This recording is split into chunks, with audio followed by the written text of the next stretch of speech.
Hello मेरे प्यारे बच्चों, कैसे हैं आप लोग। उम्मीद करते हैं कि आप लोग अच्छे होंगे और अपने पठन पाठन में लगे होंगे बच्चों। आज जो टॉपिक लेके आए बच्चों, हमारा संविधान। क्या लेके आए बच्चों? हमारा संविधान। ये बहुत इंपॉर्टेंट टॉपिक है बच्चों। संविधान जो है शुरू से शुरू करते हैं, एकदम जड़ से लेके अंतिम तक जाएंगे बच्चों। ठीक है, मतलब शुरू से लेके अंतिम तक जाएंगे। आप लोग बेसिक से क्या करेंगे, अंतिम तक ले जाएंगे बच्चों। बेसिक से उठाएंगे और हार्ड तक ले जाएंगे, जो सभी को समझ में आएगा।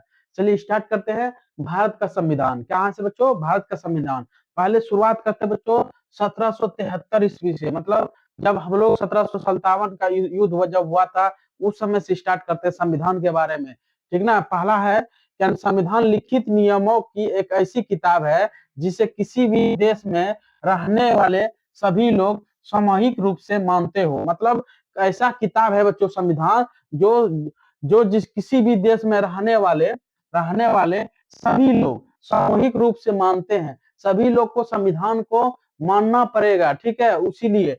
और संविधान सर्वोच्च कानून है। क्या बच्चों?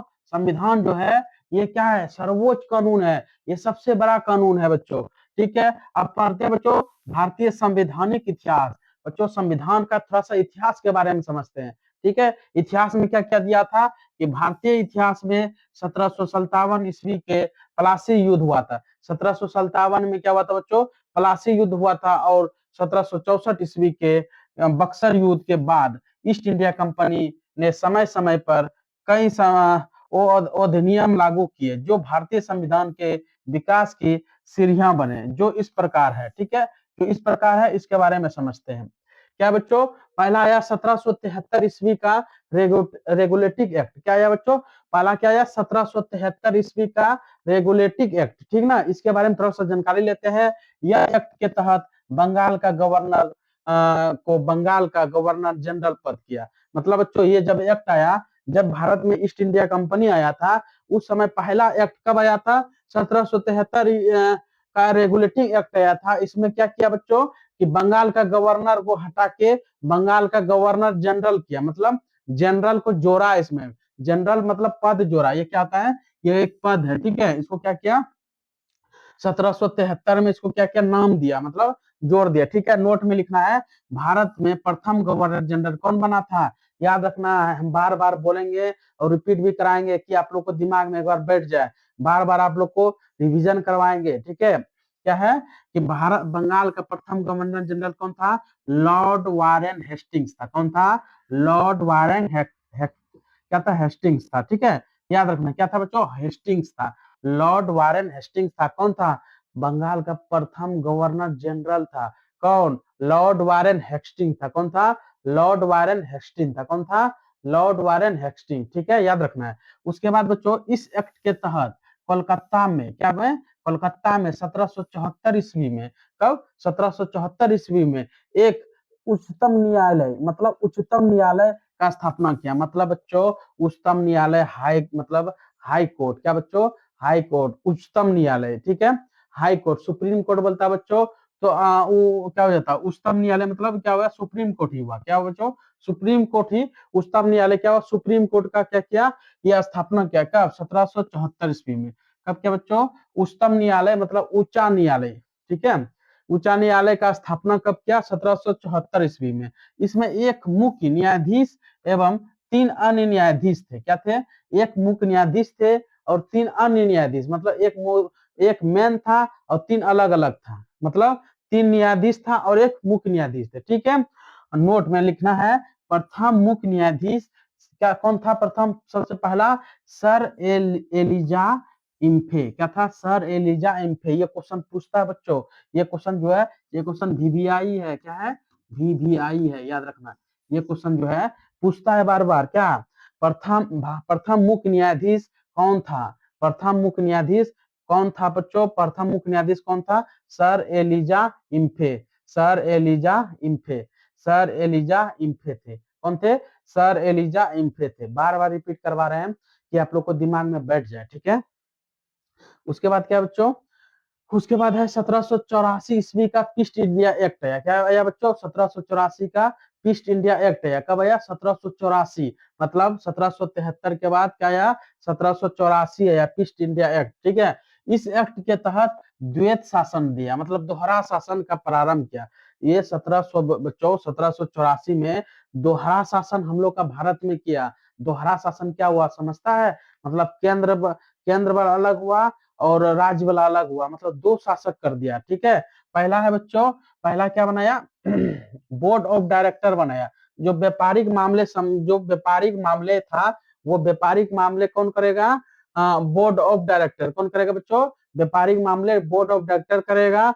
और बोर्ड ऑफ कंट्रोलर कौन करेगा? राजनीतिक मामले। मतलब बच्चों अंग्रेजों ने क्या दिमाग लगाया कि बोर्ड, दो उसमें बोर्ड कर दिया, मतलब ईस्ट इंडिया कंपनी को दे दिया बच्चों, ईस्ट इंडिया कंपनी को व्यापारिक मामले दे दिया, बोर्ड ऑफ डायरेक्टर बना दिया। और क्या क्या, बोर्ड ऑफ कंट्रोलर बना दिया, जो राजनीतिक के बारे में वहां पर शासन करे। राजनीतिक मामले में ये करेगा, बोर्ड ऑफ कंट्रोलर करेगा। और व्यापारिक मामले जो व्यापार करेगा वो कौन करेगा बच्चों? बोर्ड ऑफ डायरेक्टर करेगा। कौन करेगा? बोर्ड ऑफ डायरेक्टर करेगा। मतलब वहां पर द्वैत शासन ला दिया, द्वैत शासन। अगर हर हर हमेशा पूछता है क्वेश्चन, कोई भी एग्जाम दो उसमें हर हमेशा क्वेश्चन क्वेश्चन क्या पूछता है? 1784 में ईस्ट इंडिया कंपनी कब किया था? 1704 में दोहरा शासन। याद हमेशा पूछेगा, द्वैत शासन कब लागू हुआ? द्वैत शासन 1774 में। और उसको क्या बोलते हैं? ईस्ट इंडिया एक्ट बोलते हैं। क्या बोलते हैं? East India act 1784 east India के एक्ट बोलते हैं। ठीक है, याद रखना, इसको द्वैत शासन बोलते हैं। 1784 द्वैत शासन ईस्ट इंडिया एक्ट, याद रखना है। और पहला बनाया था बोर्ड ऑफ डायरेक्टर जो व्यापारिक मामले था, और दूसरा बनाया बोर्ड ऑफ कंट्रोलर जो राजनीतिक मामला था। चलिए बच्चों, उम्मीद करते हैं समझ में आया होगा। इसके बाद बच्चों 1813 ईस्वी का चार्टर एक्ट, इसमें बच्चों बहुत ऐसा कुछ था, इसके बारे में समझते हैं। पहला क्या है? इस चार्टर द्वारा पहली बार ईसाई ईसाई मिशनरियों को भारत में धर्म प्रचार का अनुज्ञा दी गई। मतलब बच्चों इस एक्ट में, मतलब ईसाई धर्म को भारत में प्रचार प्रसार करने के लिए दिया। क्या दिया? ईसाई धर्म को भारत में क्या दिया? प्रचार प्रसार करने, धर्म के बारे में। ठीक है, उसके जागरूकता बताने के लिए। और दूसरा क्या है? कंपनी के व्यापारिक एकाधिकार को समाप्त कर और सभी ब्रिटिश जनों को व्यापार का अधिकार प्रदान कर दिया गया। किंतु चीन के साथ व्यापार और चाय के व्यापार के अधिकार बनाने रखा गया। मतलब बच्चों इसमें क्या किया कि ब्रिटिश को छोड़ के अलग देशों को भी आमंत्रित किया भारत में कि आप भी भारत में आइए और व्यापार कीजिए। लेकिन किसको? चीन और चाय को, मतलब चीन को नहीं आने दिया और चाय के व्यापार को किसी को करने नहीं दिया। ठीक है, ये एक्ट में दिया था। क्या, कौन सा एक्ट में? 1813 ईस्वी में। क्या? 1813 ईस्वी का चार्टर एक्ट में दिया था कि चीन के साथ व्यापार और चाय के साथ व्यापार का एकाधिकार बनाया रखा। मतलब चीन के साथ व्यापार करना और चाय के साथ व्यापार करना ये दूसरे को नहीं दिया। ठीक है, उसके बाद क्या करा बच्चों? भारतीय की शिक्षा पर प्रति वर्ष 1 लाख रुपया खर्च करने का उपलब्ध किया गया। मतलब बच्चों इसी में भारतीय लोगों के लिए 1 लाख का मतलब बजट निकाला कि 1 लाख रुपया शिक्षा पे खर्च करो। क्या करो? शिक्षा पे खर्च करो, भारतीय के लिए शिक्षा पे खर्च करो। कितना रुपया दिया था? 1 लाख रुपया खर्च किया था। कितना दिया था बच्चों? 1 लाख रुपया खर्च कराया था। और स्थानीय स्वास्थ्य स्वास्थ्यशाही संस्थानों को करारोपण का अधिकार दिया गया। ठीक है, इस राजलेख द्वारा कोलकाता हुआ, बंबई हो गया, मद्रास हो गया, सरकारों द्वारा निर्मित विधेयकों को ब्रिटिश संसद द्वारा अनुमोदन अनिवार्य कर दिया गया। ठीक है, उसके बाद बच्चों ब्रिटिश साम्राज्य की स्वीकृति से कंपनी का गवर्नर जनरल को गवर्नर्स तथा प्रधान सेनापतियों का नियुक्ति का अधिकार दे दिया। बच्चों गवर्नर जनरल का और सेनापति का नियुक्ति का अधिकार इसी एक्ट में दिया गया था। ठीक है, इस एक्ट के बारे में और थोड़ा सा समझते हैं ना। इसके बाद आया बच्चों 1833 का चार्टर एक्ट आया। क्या आया? 1833 का क्या है? Charter act. इसमें देखो बच्चों क्या क्या दिया हुआ, इसको समझते हैं। पहला इसमें दिया है बंगाल के गवर्नर जनरल के संपूर्ण भारत का गवर्नर जनरल बना दिया। मतलब बच्चों 1833 में, ये बहुत इंपॉर्टेंट है। क्या है? 1833 में चार्टर एक्ट में क्या कहा कि बंगाल के गवर्नर जनरल, बंगाल के जो गवर्नर जनरल था उसको भारत का गवर्नर जनरल बना दिया। मतलब बंगाल का जो गवर्नर जनरल का पद, जो नाम था, उसको नाम को चेंज करके क्या बनाया? भारत का गवर्नर जनरल बनाया। ठीक है, इसमें नोट में लिखना है कि भारत का प्रथम गवर्नर जनरल कौन था? भारत का प्रथम गवर्नर जनरल अगर पूछेगा बच्चों, ये हमेशा पूछता है, ये जो है ये हमेशा वीवीआई दे दो बच्चों, ये सभी एग्जाम में पूछता है। ठीक ना, हमेशा याद रखना है। भारत का प्रथम गवर्नर जनरल कौन था? लॉर्ड विलियम बेंटिंग था। कौन था? लॉर्ड विलियम बेंटिंग था। कौन था? लॉर्ड विलियम बेंटिंग था। ठीक है, याद रखना, बेंटिंग, बेटिक, लॉर्ड लॉर्ड विलियम बेटिक, ठीक है, बेटिक था, ठीक ना, याद रखना। इस एक्ट के परिणाम स्वरूप प्रथम विधि आयोग का स्थापना हुआ। इसमें बच्चों इस एक्ट में प्रथम विधि आयोग का भी स्थापना हुआ था। प्रथम विधि आयोग का भी स्थापना 1833 में हुआ था। कब? प्रथम विधि आयोग का, ठीक ना। प्रथम विधि आयोग का अध्यक्ष लॉर्ड मेकाले था। प्रथम विधि आयोग का अध्यक्ष कौन था? लॉर्ड मेकाले, याद रखना है। प्रथम विधि आयोग का अध्यक्ष कौन था? Lord Macaulay. ये भी वीवीआई क्वेश्चन है बच्चों, क्या है? ये भी वीवीआई क्वेश्चन है। प्रथम विधि आयोग का अध्यक्ष कौन था? लॉर्ड मेकाले, लॉर्ड मेकाले, याद रखना, ठीक है। उसके बाद है, उसके बाद आया बच्चों 1858 का भारत का अधिनियम। क्या आया बच्चों? 1958 का, 1858 का भारत शासन अधिनियम आया। क्या आया? भारत शासन अधिनियम, मतलब ईस्ट इंडिया कंपनी को क्या क्या समाप्त किए करेगा, ठीक है। इसके अंतर्गत भारत का शासन कंपनी को लेकर ब्रिटिश काउंसिल के हाथों में सौंपा गया। मतलब बच्चों इसके अंतर्गत भारत शासन कंपनी से लेकर ब्रिटिश काउंसिल को सौंपा गया। इसमें सौंप दिया उसको ब्रिटिश उसको। इस अधिनियम में गवर्नर जनरल का नाम बदलकर भारत का वायसराय किया गया। मतलब गवर्नर जनरल का नाम ही हटा दिया। भारत का गवर्नर जनरल जो था वो उसको नाम हटा के भारत का वायसराय किया। किसमें? ये 1858 में। इसी में बच्चों 1858 में, 1857 में जो ये जो युद्ध हुआ था, जो 1857 में ही हम लोग को आजादी मिल जाता। लेकिन बच्चों कोई कोई गद्दारी के कारण या कोई वजह से हम लोगों को युद्ध मतलब हार गए और हम लोग को मतलब आजादी नहीं मिल पाया उस समय। तो उस समय आजादी नहीं मिला तो ईस्ट इंडिया कंपनी के हाथ से ब्रिटिश जो है क्या किया, वो अपने हाथों में ले लिया शासन कि अब भाई तुम अब हमको दे दो। वो अब क्या किया कि भारत का जो गवर्नर जनरल था उसका पद नाम बदल के क्या किया, भारत का वायसराय कर दिया। क्या कर दिया? भारत का वायसराय। और याद रखना है, भारत का प्रथम वायसराय लॉर्ड कैनिंग। क्या याद रखेगा बच्चों? भारत का प्रथम वायसराय कौन था? Lord Canning. क्या था? लॉर्ड कैनिंग, याद रखना, वीवीआई है ये भी। भारत का प्रथम वायसराय कौन था? लॉर्ड कैनिंग था। कौन था?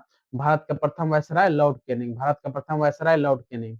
कौन था बच्चों? भारत का प्रथम वायसराय लॉर्ड कैनिंग, याद रखना है, भारत का प्रथम वायसराय लॉर्ड कैनिंग था। चलिए बच्चों, उसके बाद है 1909 का मार्लो मिंटो सुधार अधिनियम है। क्या है बच्चों? 1909 का मार्लो मिंटो सुधार एक्ट आया। इसमें क्या बताया बच्चों? इसमें वायसराय लॉर्ड मिंटो, भारत का सचिव लॉर्ड मार्ले था। कौन था? वायसराय तभी कौन था? लॉर्ड मिंटो था। उस समय 1909 में वायसराय कौन था? लॉर्ड मिंटो था। और भारत का सचिव कौन था? लॉर्ड मार्ले। कौन था? लॉर्ड मार्ले। और वायसराय कौन था? Lord Minto. और भारत का सचिव कौन था? लॉर्ड मार्ले, ठीक है, याद रखना। उसके बाद इस एक्ट द्वारा सांप्रदायिक प्रतिनिधित्व का आरंभ हुआ। क्या हुआ? सांप्रदायिक और प्रतिनिधित्व का आरंभ हुआ। नोट में लिखना है, मुसलमानों के लिए पृथक निवाचक मंडल तथा पृथक निवाचक प्रतिनिधियों का प्रावधान किया गया। मतलब बच्चों मुसलमानों के लिए पृथक निर्वाचन मंडल, मतलब बच्चों मुसलमानों के लिए मतलब वोट देने का अधिकार जो है वो दिया गया। मतलब उसी का पार्टी का मतलब खड़ा होगा और निर्विरोध मतलब वोट देगा। मतलब मुसलमान है तो मुसलमाने ही वोट देगा। और तथा पृथक और निर्वाचित प्रतिनिधियों का प्रावधान किया गया। मतदाताओं को 3 वर्ग में, पहला है सामान्य मतदान, वर्ग मतदान, विशेष मतदान। मतलब मतदान को 3 वर्ग में बांटा गया। जिसे एक में रखा गया जमींदार एवं मुसलमान, और दूसरे में विश्वविद्यालय और वाणिज्य, ठीक है, ये याद रखना है। अगला है, उसके बाद है बच्चों, उसके बाद है कि 1919 का भारत शासन अधिनियम आया, जिसको बोलते हैं बच्चों मॉन्टेग्यू चेम्सफोर्ड सुधार। क्या बोलते हैं बच्चों? 1919 का भारत 1919 का भारत शासन अधिनियम आया, जिसको बोलते हैं मॉन्टेग्यू चेम्सफोर्ड सुधार। क्या बोलते हैं बच्चों? मॉन्टेग्यू चेम्सफोर्ड सुधार बोलते हैं, ठीक है। इसमें बच्चों वायसराय जो है लॉर्ड चेम्सफोर्ड, भारत का सचिव कौन था? मॉन्टेग्यू था। उस समय वायसराय कौन था? लॉर्ड चेम्सफोर्ड था। और भारत का सचिव कौन था? मेंटेन्यू था, ठीक है ना। इस समय जब 1919 में भारत शासन अधिनियम आया, उस समय वायसराय लॉर्ड चेम्सफोर्ड था और भारत का सचिव कौन था? मेंटेन्यू। इसीलिए उस समय मेंटेन्यू चेम्सफोर्ड सुधार नाम रखा गया, ठीक है। उसके बाद बच्चों इसके अंतर्गत प्रांतों में द्वैत शासन का स्थापना किया।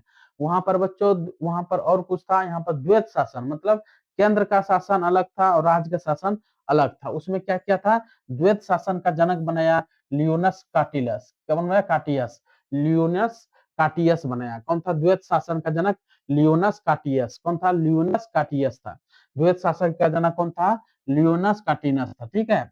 कौन था? लियोनस काटिनस। उसके बाद है प्रांतीय शासन का दो भागों में बटा गया। पहला है संक्षिप्त विषय, दूसरा है हस्तांतरित विषय। संक्षिप्त विषय में प्रशासन गवर्नर उसी के कार्यकारी परिषद के द्वारा हुआ। उसके बाद हस्तांतरित मतलब प्रशासन विधान परिषद के प्रति उत्तरदायी के मंत्रियों की सहायता से किया। क्या किया बच्चों? मंत्रियों की सहायता से किया। इस अधिनियम द्वारा नरेंद्र मंडल जैसे 9 फरवरी 1921 की स्थापना दिल्ली में की गई थी, ठीक है ना। ये पॉइंट याद रखना है। इस अधिनियम द्वारा जो है ना नरेंद्र मंडल 9 फरवरी 1921 का स्थापना दिल्ली में की गई थी। नोट में याद रखना है, इस एक्ट द्वारा प्रथम बार महिला को वोट देने का अधिकार मिला। इसी एक्ट द्वारा भारत को इसी एक्ट द्वारा प्रथम बार महिला को वोट देने का अधिकार मिला। इसी एक्ट के कारण इस अधिनियम द्वारा लोक सेवा आयोग का गठन किया गया। लोक सेवा आयोग क्या बच्चों? यूपीएससी हम लोग जो देते हैं, यूपीएससी हुआ, ये सब क्या लोक सेवा आयोग का गठन हुआ। किसमें? 1919 के अधिनियम में, ठीक है। तो इसी अधिनियम में लोक सेवा आयोग का गठन हुआ, ठीक है। लोक सेवा आयोग का गठन हुआ। नोट में याद रखना है, 1926 में सिविल सेवकों में भर्ती के लिए केंद्रीय लोक सेवा आयोग का गठन किया गया, ठीक है। मतलब 1926 में सिविल सेवाओं को भर्ती के लिए केंद्रीय लोक आयोग का गठन किया गया था, ठीक है। प्रथम लोक सेवा आयोग का अध्यक्ष बनाया था सर एस बारकर, बनाया था सर रॉस बारकर। याद रखना, प्रथम लोक सेवा आयोग का अध्यक्ष कौन था? प्रथम लोक सेवा आयोग का अध्यक्ष सर रॉस बारकर। क्या था बच्चों? सर रॉस बारकर था। प्रथम लोक सेवा आयोग का अध्यक्ष कौन था? Sir Ross Barker. कौन था बच्चों? प्रथम लोक सेवा आयोग का अध्यक्ष कौन था? Sir Ross Barker. कौन था बच्चों? लोक सेवा आयोग कौन था? Sir Ross Barker. कौन था? सर रॉस बारकर था, ठीक है। उसके बाद देखते हैं, उसके बाद भारत शासन अधिनियम 1935। बच्चों अब आया भारत शासन अधिनियम 1935 आया। क्या आया बच्चों? 1935। इसमें देखो बच्चों क्या क्या लिखा हुआ था। इसमें प्रस्तावना का अभाव था बच्चों, इसमें प्रस्तावना का अभाव था। इस एक्ट के तहत अखिल भारतीय संघ का स्थापना प्रावधान शामिल किया गया। इस एक्ट के तहत अखिल भारतीय संघ का स्थापना का प्रावधान किया गया। नोट में याद रखना बच्चों, यह संघ का 11 ब्रिटिश प्रांतों से छह चीफ कमिश्नर क्षेत्रों की देशी रियासत को बनाए जिसे प्रस्तावित किया गया। मतलब बच्चों यह संघ 11 ब्रिटिश प्रांतों को बनाया गया और 6 चीफ कमिश्नर क्षेत्रों का, मतलब 6 जो क्षेत्र था वहां का बनाया गया और देशी रियासत को बनाया गया, प्रस्तावित किया। इस एक्ट के द्वारा केंद्रीय स्तर में द्वैत शासन व्यवस्था लागू का प्रावधान किया गया। मतलब केंद्र में द्वैत शासन लागू करने का प्रावधान किया, ठीक है। उसके बाद इस अधिनियम द्वारा प्रांतों में द्वैत शासन समाप्त कर दिया। मतलब राज्य में द्वैत शासन समाप्त कर दिया और केंद्र में लगाया। इन्हें पूर्ण स्वायत्तता का प्रदान किया गया। प्रस्तावित संघ की स्थापना के उद्देश्य पूर्ति हेतु केंद्रीय एवं प्रांत सरकारों के बीच शक्तियों का विभाजन किया गया। क्या किया बच्चों? शक्तियों का विभाजन किया। इसी एक्ट में शक्तियों का भी विभाजन किया, ठीक है। उसके बाद है, उसके बाद जो संघ सूची, प्रांतीय सूची और समवर्ती सूची है बच्चों, इसके बारे में समझते हैं, तब आप लोग को द्वैत शासन के बारे में समझ में आएगा। क्या बच्चों? संघ सूची में 59 विषय था। कितना था बच्चों? संघ सूची में 59 विषय, प्रांतीय सूची में 54 विषय और समवर्ती सूची में 36 विषय था। कितना था? 36 विषय। ये समझना है, संघ सूची जो है ये केंद्र के लिए है, प्रांतीय सूची जो राज्य के लिए है, और ये दोनों के लिए। क्या बच्चों? ये क्या है? दोनों के लिए, ठीक है। पहला समझते ये राष्ट्रीय महत्व को देता था। क्या? राष्ट्रीय महत्व या स्थानीय महत्व को। क्या था ये बच्चों? ये स्थानीय महत्व, ये केंद्र एवं प्रांत का दोनों का कानून बना सकता है, ठीक है, समवर्ती सूची में। इसमें बच्चों जल हो गया, देखो संघ सूची में क्या क्या रखा था तभी? जल हो गया, थल हो गया, वायुसेना हो गया, विदेशी मामले हो गया, डाक हो गया, कार हो गया, बीमा हो गया, बैंक हो गया। ये सब क्या है? संघ सूची में आया। और हमारे राज्य में क्या आया? शांति आया, न्याय आया, न्यायालय आया, स्थानीय आया, स्वशासन आया, कृषि आया, शिक्षा आया, सड़कें आया, इत्यादि, ठीक है। और दीवानी एवं फौजदारी कानून, विवाह, तलाक, उत्तराधिकार, ये दोनों कर सकता है। दीवानी हुआ या फौजदारी हुआ या कानून हो गया, विवाह हो गया, तलाक हो गया, उत्तराधिकारी, ये दोनों कर सकता है, ठीक है। चलिए उसके बाद है क्या बच्चों? उसके बाद इस अधिनियम द्वारा संघीय न्यायालय का स्थापना किया गया। इस अधिनियम द्वारा क्या किया? संघीय न्यायालय का स्थापना किया गया। क्या क्या? संघीय न्यायालय का स्थापना किया गया। इस न्यायालय में एक मुख्य न्यायाधीश दो न्यायाधीश होंगे। क्या किया? एक मुख्य न्यायाधीश होंगे और दो न्यायाधीश होंगे। इसमें अंतिम अपील क्या पूर्वी परिषद के जा सकती थी। इस अधिनियम में संशोधन का अधिकार केवल ब्रिटिश पोलीमेट के पास किया था। इस अधिनियम द्वारा भारत परिषद समाप्त कर दिया गया। क्या? भारत परिषद को समाप्त कर दिया गया और सांप्रदायिक निर्वाचन पद्धति का विस्तार दलित जातियों के महिलाओं और मजदूर वर्ग तक किया गया। इस अधिनियम द्वारा बर्मा को भारत से अलग कर दिया गया। इसी अधिनियम द्वारा बर्मा जो है, हमारे म्यांमार जिसको बोलते हैं, उसको भारत से अलग किया गया इसी में। ठीक है। इस इंग्लैंड के औपनिवेशिक कार्यालय के अधीन कर दिया गया और बरार के शासन को दृष्टि से मध्य प्रांत का अंग बना दिया गया। ठीक है। इस अधिनियम में भारत को मिनी संविधान का दर्जा दिया गया। 1935 में ही मिनी का संविधान का दर्जा दिया गया था। क्या दिया गया? तो मिनी संविधान का दर्जा 1935 में। इसी में 1935 के अधिनियम में ही बच्चों वर्मा अलग हुआ था हमारे देश से। ठीक है, याद रखना है। और भारत का प्रथम संविधान 1935 का अधिनियम का प्रभाव प्रभाव क्या पड़ा था बच्चों? संघीय योजना, जो संघ इकाई है और केंद्र के अधिक शक्तियों का इत्यादि। ठीक है। द्विशक्ति का विधानमंडल बना था, राज्यों का राष्ट्रपति शासन था, राज्यपाल का पद मतलब था। मतलब बच्चों भारत में वर्तमान संविधान के 1935 अधिनियम का प्रभाव क्या क्या पड़ा था बच्चों? वो है। ठीक है। राष्ट्रपति द्वारा संकट काल की घोषणा किया गया और संघीय कानून और राज्य के कानून का विरोध होने की स्थिति को संघीय कानून को मान्यता दिया गया बच्चों। ये रहा आज का सेशन बच्चों। उम्मीद करते हैं कि आप लोग को समझ में आया होगा। और बच्चों इसका थोड़ा सा और विस्तार से हम बताने का कोशिश करेंगे। थोड़ा सा जो है आज टाइम कम था, इसलिए जल्दीबाजी में थोड़ा सा बच्चों खींचे। कोई बात नहीं, फिर मिलते हैं अगले वीडियो में अगले टॉपिक के साथ। इसके आगे थोड़ा सा बताएंगे संविधान के आगे में एक से लेकर जितना अनुच्छेद हो गया, अनुसूची हो गया, ये सब बच्चों क्लास में ही याद करवा देंगे। आप लोग खाली ध्यान से देखिएगा और टोटल हम क्लास में ही याद करवा देंगे बच्चों। ठीक है। चलिए बच्चों, अगले सेशन में मिलते हैं। यहीं तक रहा क्लास। जय हिंद, जय भारत।